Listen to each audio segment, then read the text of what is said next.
श्री शिवाय नमस्तुभ्यम। ओम नमः शिवाय। जय श्री कृष्णा। राधे राधे। हर हर महादेव। ओम नमो भगवते वासुदेवाय नमः। जय श्रीमन नारायण। दोस्तों आइए आज आप सब सुनेंगे बृहस्पतिवार की संपूर्ण कथा। तो आइए चलिए सुनते हैं बृहस्पतिवार व्रत की कथा। प्रेम से बोलिए विष्णु भगवान की जय हो, सभी देवी देवताओं की जय हो। भारतवर्ष में एक प्रतापी और दानी राजा राज करता था। वह नित्य गरीबों और ब्राह्मणों की सहायता किया करता था। यह बात उसकी रानी को अच्छी नहीं लगती थी। वह न ही गरीबों को दान देती और न ही भगवान का पूजन किया करती थी, और राजा को भी ऐसा करने से मना किया करती थी। एक दिन राजा शिकार खेलने वन को गए हुए थे, तो रानी महल में अकेली थी। उसी समय बृहस्पति देव साधु वेश में राजा के महल में भिक्षा लेने के लिए आए और भिक्षा मांगी, तो रानी ने भिक्षा देने से इनकार कर दिया और कहा, हे साधु महाराज, मैं तो दान और पुण्य से तंग आ गई हूँ। मेरा पति सारा धन लुटाता रहता है। मेरी इच्छा है कि हमारा सारा धन नष्ट हो जाए, फिर ना रहेगा बांस और ना बाजेगी बांसुरी। साधु ने कहा, हे देवी, तुम तो बड़ी विचित्र हो। धन संतान तो सभी चाहते हैं, पुत्र और लक्ष्मी तो पापी के घर भी होनी चाहिए। यदि तुम्हारे पास अधिक धन है तो भूखों को भोजन दो, प्यासों के लिए प्याई बनवाओ, मुसाफिरों के लिए धर्मशालाएं खुलवाओ। जो निर्धन अपनी कुंवारी कन्याओं का विवाह नहीं कर सकते, उनका विवाह करा दो। ऐसे और कई काम हैं जिनके करने से तुम्हारा यश लोक परलोक में फैलेगा। परंतु रानी पर उपदेश का कोई भी प्रभाव नहीं पड़ा। वह बोली, महाराज, आप मुझे कुछ ना समझाएं। मैं ऐसा धन नहीं चाहती जो हर जगह बांटती फिरती रहूं। साधु ने उत्तर दिया, ये तुम्हारी ऐसी इच्छा है तो ऐसा ही सही। ऐसा करना कि बृहस्पतिवार को घर लीप कर पीली मिट्टी से अपना सिर धोकर स्नान करना, भट्टी चढ़ाकर कपड़े धोना, और ऐसा करना से तुम्हारा सारा धन नष्ट हो जाएगा। यह कहकर साधु महाराज वहां से अलोप हो गए, और साधु के कही अनुसार केवल 3 बृहस्पतिवार ही बीते थे कि उनकी समस्त धन संपत्ति नष्ट हो गई। भोजन के लिए राजा का परिवार तरसने लगा। तब एक दिन राजा ने रानी से बोला कि हे रानी, तुम यहीं पर रहो, मैं दूसरे देश को जाता हूँ, क्योंकि यहाँ पर सभी लोग मुझे जानते हैं, इसीलिए मैं कोई छोटा कार्य नहीं कर सकता। और ऐसा कहकर राजा प्रदेश को चला गया। वहां जंगल से लकड़ी काट कर लाता और शहर में बेचता। इस तरह से वह अपना जीवन बिताने लगा। और इधर राजा के प्रदेश जाते ही रानी और दासी दुखी रहने लगे। एक बार जब रानी और दासी को 7 दिन तक बिना भोजन के रहना पड़ा, तो रानी ने अपनी दासी से कहा, हे दासी, पासी के नगर में मेरी बहन रहती है, वो बड़ी धनवान है। तू उसके पास जा और कुछ शेर बेचकर मांग के ले आ, ताकि थोड़ा समय हमारा गुजर बसर हो सके। रानी दासी की बहन के पास गई।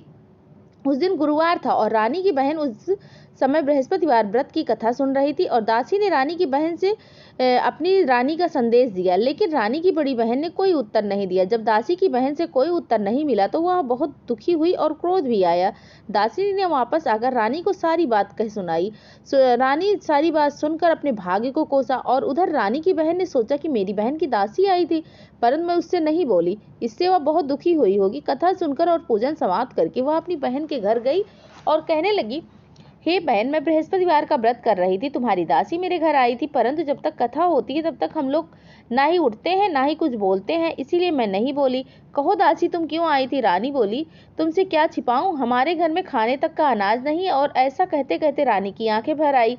उसने दासी समेत पिछले 7 दिनों से भूखे रहने तक की बात अपनी बहन को विस्तार पूर्वक सुना दी। रानी की बहन बोली, देखो बहन, भगवान बृहस्पति देव सबकी मनोकामनाओं को पूर्ण करते हैं। देखो, शायद तुम्हारे घर में अनाज रखा हो। पहले तो रानी को विश्वास नहीं हुआ, पर बहन के आग्रह करने पर उसने अपने दासी को अंदर भेजा, तो सचमुच अनाज से भरा हुआ एक घड़ा मिला। और यह देखकर दासी को बड़ी ही हैरानी हुई। दासी रानी से कहने लगी, हे रानी, जब हमको भोजन नहीं मिलता था तो हम व्रत ही तो करते थे, इसीलिए क्यों न इनसे व्रत और कथा की विधि पूछ ली जाए, ताकि हम भी व्रत कर सकें। तब रानी ने अपनी बहन से बृहस्पतिवार व्रत के बारे में पूछा। तब उसकी बहन ने बताया कि बृहस्पतिवार के व्रत में चने की दाल और मुनक्के से भगवान विष्णु के केले की जड़ में पूजन करो तथा दीपक जलाएं, व्रत कथा सुने और पीला भोजन ही करें। इससे बृहस्पति देव अत्यंत प्रसन्न होते हैं। और व्रत और पूजन विधि बताकर रानी की बहन अपने घर लौट आई। 7 दिन के बाद जब गुरुवार आया तो रानी और उसकी दासी ने व्रत रखा। गुड़साल में जाकर चना गुड़ लेकर आई, फिर उससे केले की जड़ में विष्णु भगवान का पूजन किया। अब पीला भोजन कहाँ से आए, इस बात को लेकर दोनों दुखी थे। क्योंकि उन्होंने व्रत रखा था, इसीलिए बृहस्पति देव उनसे प्रसन्न थे। इसीलिए वह एक साधारण व्यक्ति के रूप धारण करके 2 थालों में सुंदर पीला भोजन दासी को दे गए, और भोजन पाकर दासी बहुत प्रसन्न हुई और फिर रानी के साथ मिलकर भोजन ग्रहण किया। इसके बाद वह सभी गुरुवार को व्रत और पूजन करने लगे। बृहस्पति भगवान की कृपा से उनके पास फिर से धन संपत्ति आ गई, परंतु रानी फिर से पहले की तरह ही आलस्य करने लगी। तब दासी बोली, देखो रानी, पहले भी तुम आलस्य ही करती थी, तुम्हें धन रखने में कष्ट होता था, इस कारण सभी धन संपत्ति नष्ट हो गई तुम्हारी। और अब जब भगवान बृहस्पति की कृपा से धन तुम्हें प्राप्त हुआ है तो फिर से तुम्हें आलस्य हो रहा है। रानी को समझाते हुए दासी कहती है कि बड़ी मुसीबतों के बाद हमने यह धन पाया है, इसीलिए हमें दान पुण्य करना चाहिए, भूखे मनुष्यों को भोजन कराना चाहिए और धन को शुभ कार्यों में खर्च करना चाहिए, जिससे तुम्हारे कुल का यश बढ़ेगा, स्वर्ग की प्राप्ति होगी और पृथ्वी प्रसन्न होंगे। दासी की बात मानकर रानी अपना धन शुभ कार्यों में खर्च करने लगी, जिससे पूरे नगर में उनका यश फैलने लगा। उधर एक दिन राजा दुखी होकर जंगल में एक पेड़ के नीचे आसन जमाकर बैठ गया और वह अपनी दशा को याद करते हुए व्याकुल होने लगा। बृहस्पतिवार का दिन था। एकाएक उसमें देखा कि निर्जन वन में एक साधु प्रकट हुए और वह साधु वेश में स्वयं बृहस्पति देवता थे। लकड़हारे के सामने आकर बोले, हे लकड़हारा, तू इस सुनसान जंगल में चिंतामग्न क्यों बैठा है? लकड़हारे ने दोनों हाथ जोड़कर प्रणाम किया और उत्तर दिया कि महात्मा जी, आप सब कुछ जानते हैं, मैं क्या कहूँ। और यह कहकर रोने लगा और साधु को अपनी आत्मकथा भी सुनाई। महात्मा जी ने कहा, तुम्हारी स्त्री ने बृहस्पतिवार के दिन बृहस्पति भगवान का निरादर किया था, जिसके कारण तुम्हें यह दुख प्राप्त हुआ है। तुम चिंता मत करो, मेरे कहने पर चलो तो तुम्हारे सारे कष्ट दूर हो जाएंगे। भगवान पहले से भी अधिक संपत्ति तुम्हें देंगे।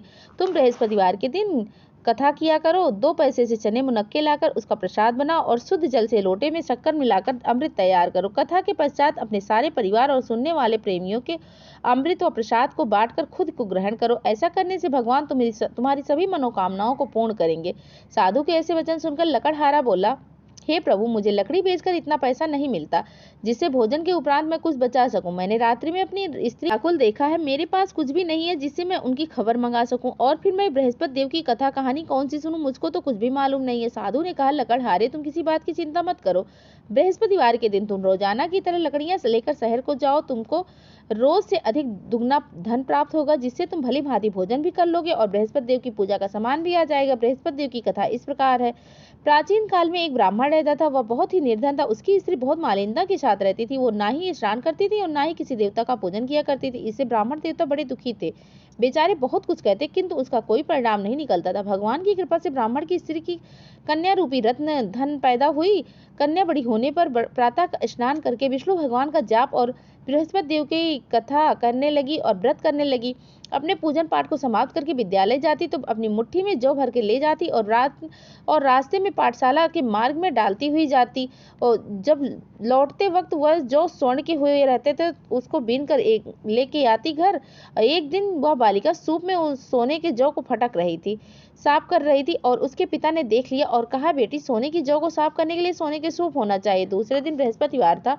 कन्या ने व्रत रखा था और बृहस्पति देव से प्रार्थना कर, मैंने आपकी पूजा सच्चे मन से अगर की है तो मुझे सोने का सूप दे दो। बृहस्पति देव ने उसकी प्रार्थना को स्वीकार कर लिया। रोजाना की तरह वह कन्या जौ फैलाती हुई जाती और जब लौट कर जौ बीन रही थी बृहस्पति देव की कृपा से सोने का सूप उसे मिला। वह उसे घर लेके आई, उसमें जौ साफ करने लगी, परंतु उसकी माँ का वही ढंग रहा। एक दिन की बात है कि वह कन्या सोने के सूप में जौ साफ कर रही थी। उस समय उस शहर का राजपुत्र वहां से होकर निकला और इस कन्या के रूप और कार्य को देखकर मोहित हो गया और अपने घर आकर भोजन जल तक त्याग दिया और लेट गया। राजा को जब इस बात का पता लगा तो अपने प्रधानमंत्री के साथ उसके पास आए और बोले, हे बेटा, तुम्हें किस बात का कष्ट है? किसने तुम्हारा अपमान किया है अथवा कोई और कारण है? कहो, मैं वही कार्य करूंगा जिससे तुम्हें प्रसन्नता होगी। अपने पिता की राजकुमार ने बातें सुनी। वह बोला, मुझे आपकी कृपा से कोई किसी प्रकार का कोई दुख नहीं है, ना ही मेरा कोई अपमान किया, परंतु मैं उस लड़की से विवाह करना चाहता हूँ जो सोने के सूप में जौ साफ कर रही थी। और यह सुनकर राजा बड़े आश्चर्य में पड़ गया और बोला, हे बेटा, इस तरह की कन्या का पता तो तुम ही लगाओ, मैं उसके साथ तेरा विवाह अवश्य करवा दूंगा। राजकुमार ने उस लड़की के घर का पता बताया। तब मंत्री उस लड़की के घर गए और ब्राह्मण देवता को उसके सभी हाल बताए। ब्राह्मण देवता राजकुमार के साथ अपनी कन्या का विवाह करने के लिए तैयार हो गए तथा विधि विधान के अनुसार ब्राह्मण की कन्या का विवाह राजकुमार के साथ हो गया। कन्या के घर से जाते ही पहले ब्राह्मण के घर में पहले की भांति फिर से गरीबी आ गई। अब भोजन के लिए भी अन्न बड़ी मुश्किल से मिलता था। एक दिन दुखी होकर ब्राह्मण देवता अपनी पुत्री के पास गए। बेटी ने पिता की दुखी अवस्था को देखा और अपनी माँ का हाल पूछा। तब ब्राह्मण ने भी सभी हाल कहा। कन्या ने बहुत सारा धन देकर अपने पिता को विदा कर दिया। इस तरह ब्राह्मण का कुछ दिन तो सुख पूर्वक व्यतीत हो गया और कुछ दिन के बाद फिर से वही हाल हो गया। ब्राह्मण फिर अपनी कन्या के यहाँ गया और सारा हाल कहा। लड़की बोली, हे पिताजी, आप माता जी को यहाँ ले आओ, मैं उन्हें विधि बताकर जिससे उनकी गरीबी जाएगी। वह ब्राह्मण देवता अपनी स्त्री को साथ लेकर पहुंचे तो अपनी माँ को समझाने लगी, हे माँ, तुम प्रातःकाल प्रथम स्नान करके विष्णु भगवान का पूजन करो तो सब दरिद्रता दूर हो जाएगी। परंतु उसकी माँ ने एक भी बात उसकी नहीं मानी। प्रातःकाल उठकर अपनी पुत्री के बच्चों का जूठन खा लिया। इससे उसकी पुत्री को बहुत गुस्सा आया। उसने एक रात कोठरी में सारा सामान निकालकर अपनी माँ को उसमें बंद कर दिया। प्रातः उसमें से उसे निकाला तो स्नान आदि करा के पूजा पाठ करवाया तो उसकी माँ की बुद्धि कुछ ठीक होने लगी। इसके बाद वह नियम पूर्वक पूजा पाठ करने लगी। प्रत्येक बृहस्पतिवार को व्रत रखने लगी। इस व्रत के प्रभाव से उसकी माता और पिता बहुत ही धनवान हो गए और पुत्रवान हो गए। बृहस्पति देवता के प्रभाव से इस लोक के सुख को भोग कर अंत में स्वर्ग को प्राप्त हुए। इस तरह कहानी कहकर साधु देवता वहां से अंतर्ध्यान हो गए। धीरे धीरे समय व्यतीत होने लगा और उसके बाद बृहस्पतिवार का दिन आया। लकड़हारा जंगल से लकड़ी काटकर किसी शहर में बेचने गया। उसे उस दिन से अधिक धन मिला।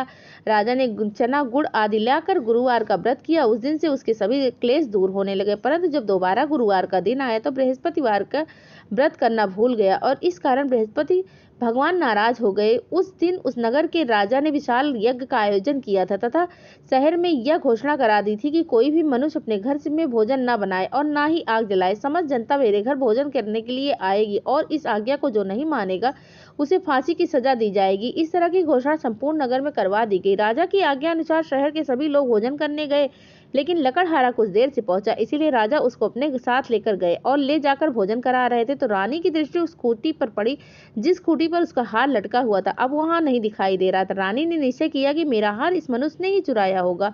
इस समय सिपाहियों को बुलाकर उसको कारागार में डलवा दिया। जब लकड़हारा कारागार में पड़ गया तो बहुत दुखी होकर विचार करने लगा कि न जाने कौन से पूर्व जन्म के कर्म है जो मुझे दुख प्राप्त हो रहा है, और उसी साधु को याद करने लगा जो जंगल में मिला था। उसी समय तत्काल बृहस्पति देव वहां पर प्रकट हुए। उसकी दशा को देखकर कहने लगे, मूर्ख, तूने बृहस्पति देव की कथा नहीं कही थी, इस कारण तुझे यह दुख प्राप्त हुआ। अब चिंता मत कर, बृहस्पतिवार के दिन कारागार के दरवाजे पर 4 पैसे पड़े मिलेंगे, इससे तू बृहस्पति देव की पूजा करना, तेरे सभी कष्ट दूर हो जाएंगे। बृहस्पतिवार के दिन उसे 4 पैसे पड़े मिले। लकड़हारा ने कथा कही। उसी रात को बृहस्पति देवता ने उस नगर के राजा को स्वप्न में कहा, हे राजा, तुमने जिस आदमी को कारागार में बंद कर दिया है वह निर्दोष है, वह राजा है, उसे छोड़ दो। रानी का हार उसी खूंटी पर लटका हुआ है और अगर तू ऐसा नहीं करेगा तो मैं तेरे राज्य को नष्ट कर दूंगा। इस तरह रात्रि के स्वप्न को देखकर राजा प्रातःकाल उठा और खूंटी पर हार देखकर लकड़हारे को बुलाकर क्षमा मांगी। लकड़हारे को योग्य सुंदर वस्त्र आभूषण देकर विदा कर दिया। बृहस्पति देव की आज्ञा के अनुसार लकड़हारा अपने नगर को चल दिया। राजा जब अपने नगर के निकट पहुंचा तो बड़ा आश्चर्य हुआ उसको। पहले से अधिक वहां पे बाग बगीचे, तालाब, कुएं, बावड़ी, धर्मशालाएं, मंदिर आदि बने हुए थे। राजा ने पूछा, यह सब किसका बाग बगीचा, धर्मशाला है? तब नगर के सब लोग कहने लगे, रानी और दासी ने यह सब बनवाया है। तो राजा को बहुत आश्चर्य हुआ और गुस्सा भी आया।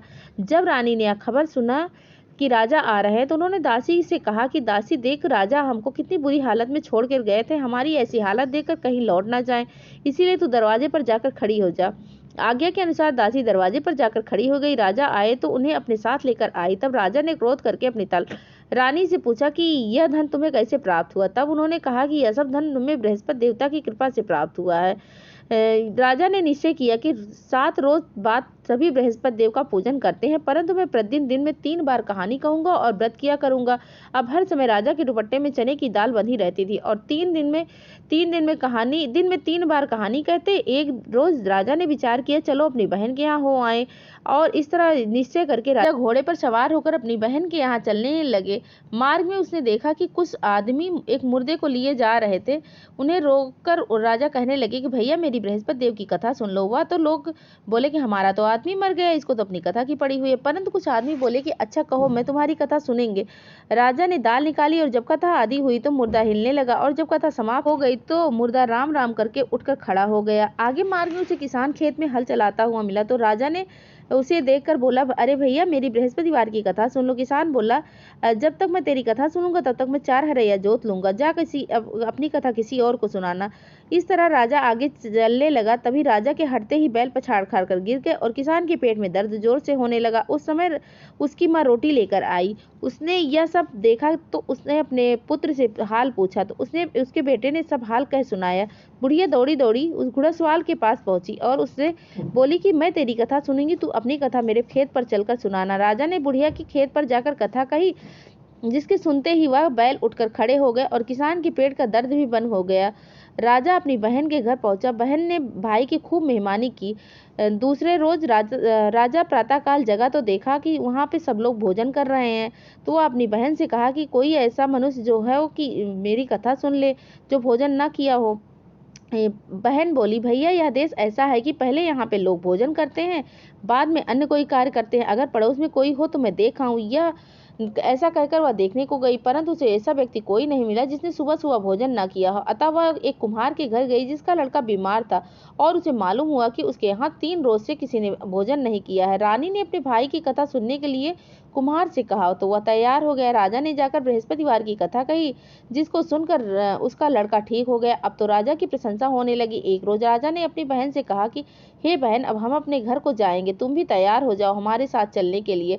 राजा की बहन ने अपनी सास से पूछा तो सास ने कहा कि हाँ चली जा, पर अपने लड़कों को मत लेके जाना, क्योंकि तेरे भाई की कोई औलाद नहीं है। बहन ने अपने भैया से कहा कि भैया मैं तो चलूंगी, पर कोई बालक नहीं जावेगा। तो राजा बोला कि जब कोई बालक नहीं जावेगा तो तुम चल के क्या करोगी।